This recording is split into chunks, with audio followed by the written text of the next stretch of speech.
नमस्कार, मैं आपका अपना साथी दीपक कुलड़िया एडवोकेट। साथियों, मैं भादरा सेशन कोर्ट में वकालत करता हूं और मैं आपको बता देना चाहता हूं कि मैंने अभी रिसेंटली एक वीडियो देखी थी जिसमें एक अध्यापक के साथ मारपीट कर रहे हैं उसी के स्टूडेंट, उसी स्कूल के, और कुछ असामाजिक तत्वों ने मिलकर के उन अध्यापक महोदय के साथ मारपीट की है। तो दोस्तों, सबसे पहले मैं आपको पूरी घटना बताता हूं कि राजस्थान में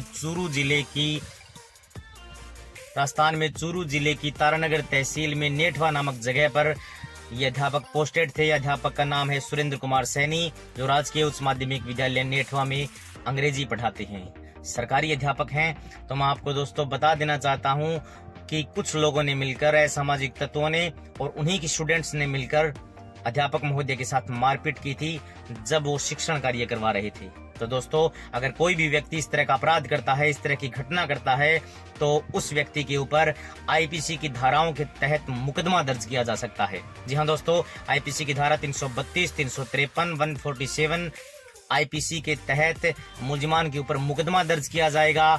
और न केवल मुकदमा दोस्तों, ये जो धाराएं हैं ये अपराध संज्ञेय है, यानी कि कॉग्निजेबल क्राइम है, गंभीर प्रकृति का अपराध है और नॉन बेलेबल है, यानी कि गैर जमानती है। तो दोस्तों, आप इसको ऐसे समझ सकते हैं कि इन व्यक्तियों को तुरंत प्रभाव से गिरफ्तार करना पड़ेगा। जिन जिन मुलजिमानों ने ये घटना की है उन व्यक्तियों को तुरंत प्रभाव से गिरफ्तार करना पड़ेगा। गिरफ्तार करने के बाद लोअर कोर्ट जो है वो इन सभी की जमानत याचिका खारिज करेगी। वो एक आगे की बात है, एडीजे कोर्ट में या फिर ऊपर की जो अदालतें हैं उनमें उनकी जमानत होगी या नहीं होगी। तो दोस्तों, मैं आपको बता देना चाहता हूं कि कोई भी लोक सेवक या कोई भी टीचर, अध्यापक और लोक सेवक जो है उसके साथ अगर इस प्रकार की घटना घटती है तो वो 332 आईपीसी, 353 और 147 आईपीसी के तहत उनके ऊपर मुकदमा दर्ज किया जा सकता है।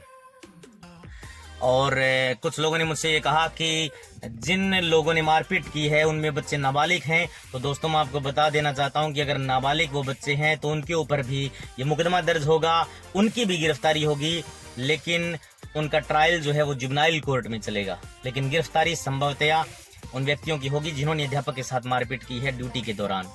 और कुछ लोगों ने मुझसे ये कहा कि अध्यापक भी तो है, वो भी तो बच्चों को पीटते हैं। तो साथियों, मुझे काफी अध्यापक हो सकता है इस समय सुन रहे हों, काफी लोग जो कानून जानने और न जानने वाले लोग मुझे सुन रहे हों, तो मैं आपको बता देना चाहता हूं कि अध्यापक के द्वारा दिया गया शिक्षा के संबंध में उपयुक्त दंड अपने विद्यार्थियों को वो मारपीट की श्रेणी में नहीं आता, वो अपराध की श्रेणी में नहीं आता। अध्यापक जो है अगर वो उपयुक्त दंड देता है अपने छात्र और छात्राओं को तो ये मारपीट की श्रेणी में नहीं आता, ये अपराध की श्रेणी में नहीं आता। तो दोस्तों, मैं आपको बता देना चाहता हूँ कि अगर इस प्रकार की घटना समाज के अंदर घटती है तो ये बेहद निंदनीय है। तो दोस्तों, अध्यापक का स्थान जो है वो इस देश में बहुत बड़ा है। अध्यापक को सम्मान की दृष्टि से देखा जाता है। इस समाज के अंदर कोई भी व्यक्ति इस तरह की घटना करके अध्यापक को जलील नहीं कर सकता।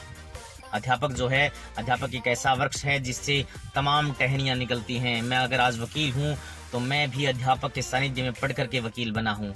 डॉक्टर हैं, जजेज हैं, इंजीनियर हैं, नेता हैं, जो लोग हैं वो अध्यापक के सानिध्य में पढ़ करके ही अपनी मंजिल तक पहुंचते हैं। इसलिए आप ध्यान रखिए, अगर आप अध्यापक हैं, कोई भी लोक सेवक हैं, आपके साथ ड्यूटी के दौरान ऐसी कोई घटना घटती है तो आप मुकदमा दर्ज करवा सकते हैं आईपीसी की तमाम धाराओं के तहत। और बेहद जरूरी है दोस्तों कानूनी कार्रवाई करवाना। अगर आप ऐसे ढीला मस्ती करें, अगर आप ऐसे ही छोड़ देंगे उन मुलजिमानों को, तो उनके हौसले और ज्यादा बुलंद होंगे, उन लोगों के जो है वो हौसले और ज्यादा बढ़ेंगे। तो दोस्तों, थैंक यू।